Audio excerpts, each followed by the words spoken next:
Okay, so lunch time namin. Dito na kami sa manginasal muna para malamig-lamig. Dito ang aming mga team. Yan.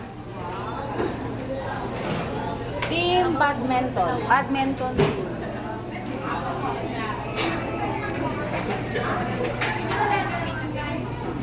Ayan si Mitch. Yun, yung mga nandoon para iba.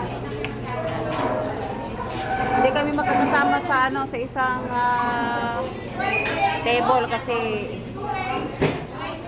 hiwa-hiwalay eh. Walang bakante.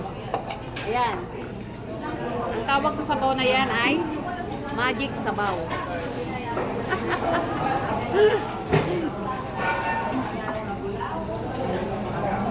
Ay kuya. Ay meron. Meron na pala silang sabaw. Iinom kami ng sabaw para kami ay sumabaw.